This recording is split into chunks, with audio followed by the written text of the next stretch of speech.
I'm not sure where I left off on that anecdote, but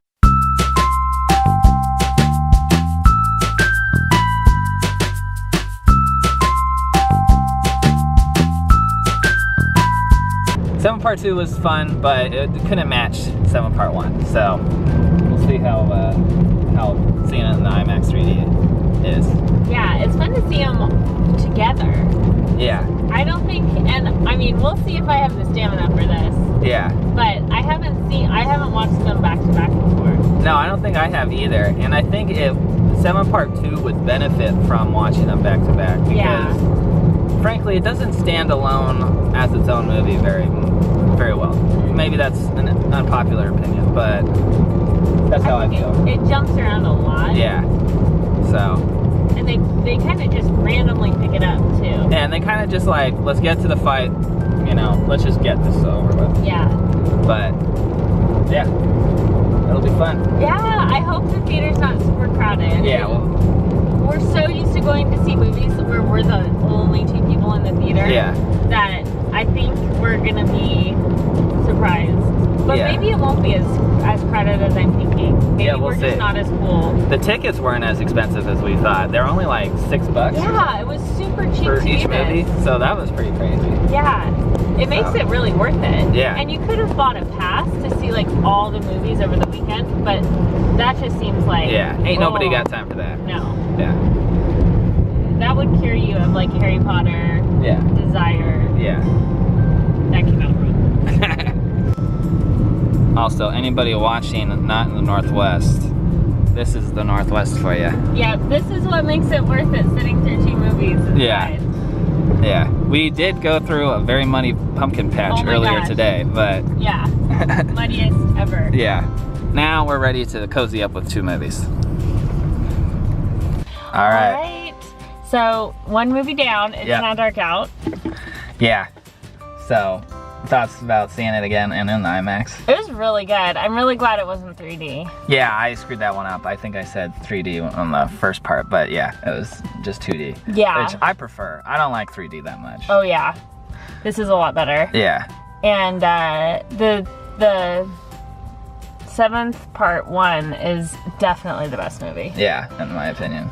A lot of people say 7 Part 2, but I don't see what they're saying. No. Now, as you said though, I feel like this is a really opportunity to take them together. Yeah.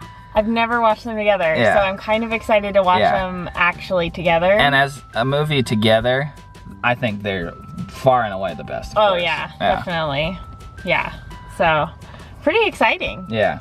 And there's been some people, I think, who have like run the whole thing, which I can't believe. I can't believe that, but kudos. That's really cool. Yeah. So. Yeah. Very neat. Okay. Back. Yeah, we'll check in after the second Part 2. Let's hope Harry wins. I know. Ooh. All right, we are out of 7 Part 2. What'd you think? It was so much fun. Oh my gosh, it was really fun to watch. Yeah, I thought that them back to back really made it, not that I didn't enjoy them. Yeah. But it really improved the whole experience, I feel like. Yeah, they match up really well.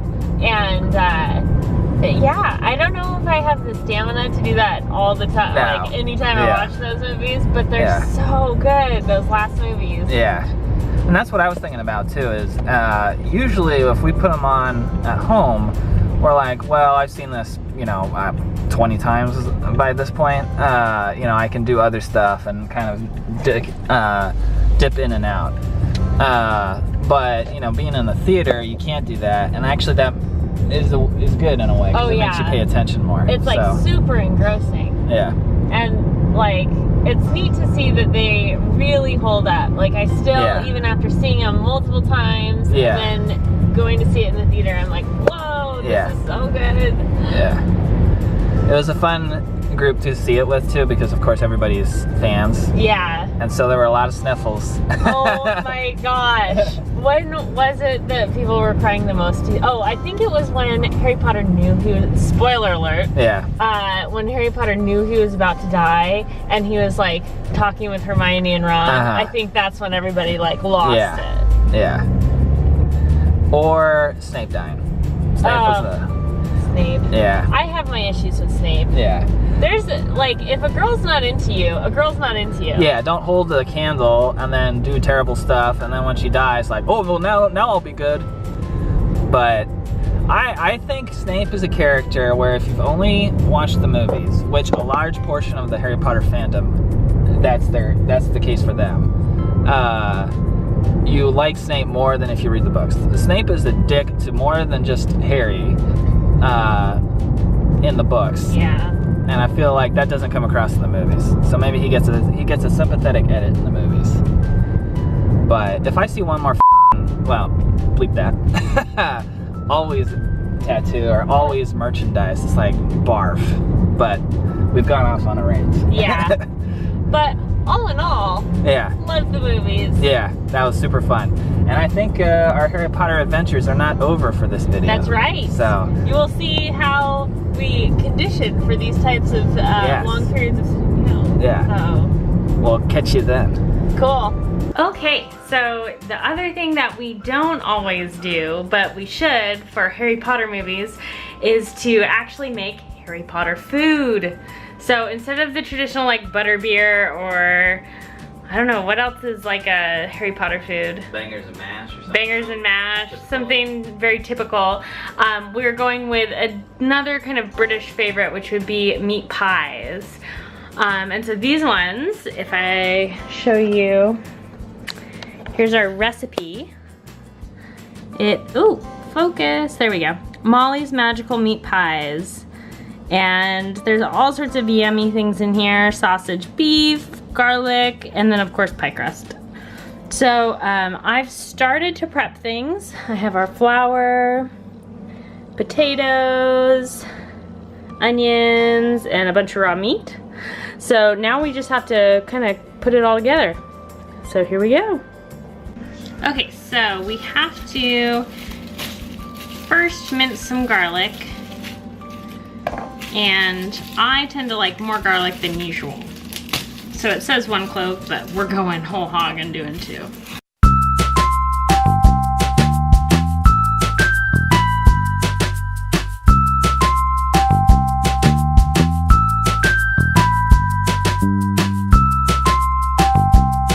And I'm not really mincing them, they're kind of just chopped super fine. Or lazily chopped. You're really selling yourself here. I know. I'm just so good at chopping / mincing. I call that good enough. Okay, so I'm just gonna add that to my onion. And spill some on the counter. This is the one-of-a-kind cooking video. So that's in there. So now we really just have to start putting things onto the pan. So some British pie recipes require you to do like the raw meat in with the pie dough. This one, luckily we get to cook it first so that we don't have weird chances of eating raw meat inside a pie, which sounds really gross. So I mixed this, so it's sausage and like pork sausage and just regular hamburger. But this is grass-fed beef, so, you know, trying to be good. Okay, so let's put all this together.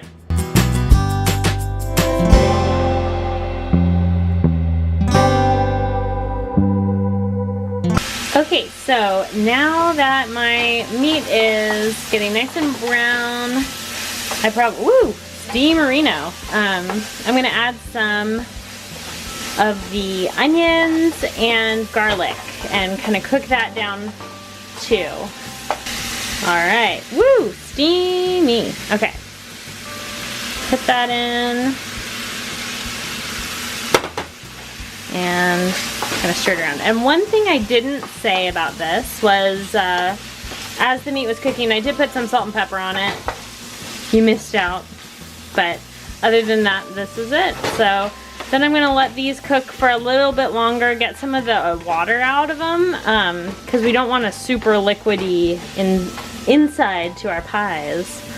And then we'll drain all this fat out. Okay, so I drained out all the fat, and now I'm gonna just, more steam. And now I'm just gonna add in all the spices. So the spices here that I'm gonna be adding, I already put in the garlic, but I have allspice, 2 teaspoons, 2 teaspoons of dried parsley, and 1 teaspoon of paprika. Just to give it like slightly more flavor than just like meat. Okay, so now I've put in all the spices, and I just have to put in the flour. All right, so we stir in this flour, and it's just supposed to help us mix everything together. So we pop this flour in and we let it cook for just a little bit so we don't get that really raw tasting flour. And then we get to put in some beef stock. All right, so now I've put in the stock and we just have to stir it around, make sure it's mixing nicely with the flour. We don't have any like big lumps or anything. And at this point, it should basically look like some watery throw up. And now we basically just let it boil for a little bit, or we heat it up to a boil, and then we're gonna add the potatoes. So now it's getting to be boiling, and I'm gonna put in my cubed cooked potatoes. So I actually only need a cup of these. I made a few extras so that we could have like a little potato side. But let's just measure this out here.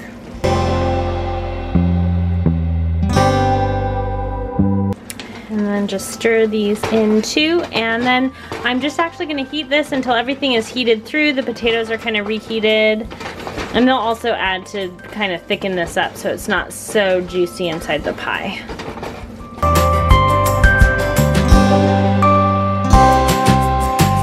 So now I have my pastry crust, which is just pie crust. And I got store-bought because it's a lot easier.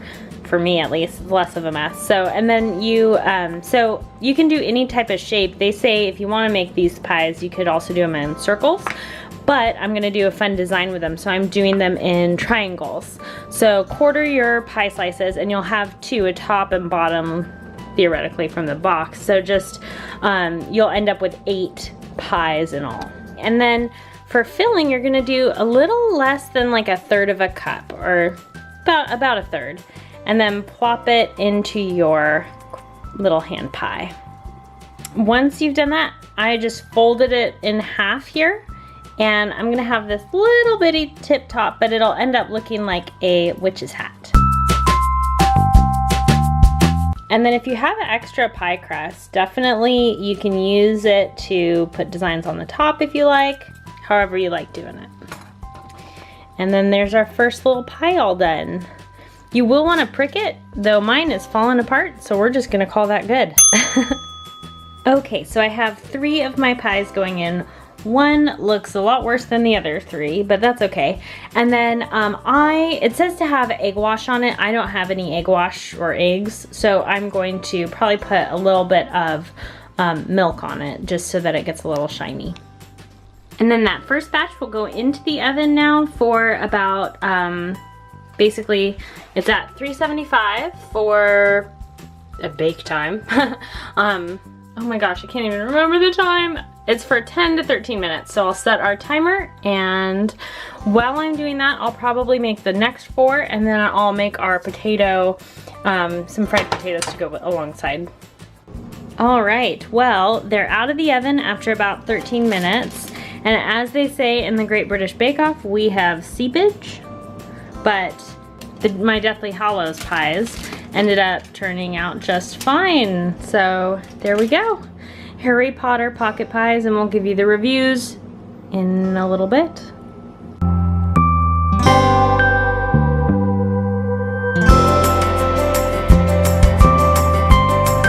All right, so those pies were, we never actually said how they were. Yeah. So they were delicious. They were super yummy. Yeah, I thought they turned out really well. And they made, so all told, I used 2 pie things, so they made like 16 mini pies, which is a lot. So it's definitely good for a party, or if you just want to have lunch for the whole week. Yeah, I had them for several days afterwards. So they're pretty good, and you could definitely replace the meat with vegetables if you wanted just like a veggie pie, but it would be less delicious. Yeah, cool. Well, I can't wait for Fantastic Beasts, which is coming up. So I hope you guys enjoyed it, and let us know what you think of the new movie below. And hashtag Dumbledore's Army. Yeah. Stay strong.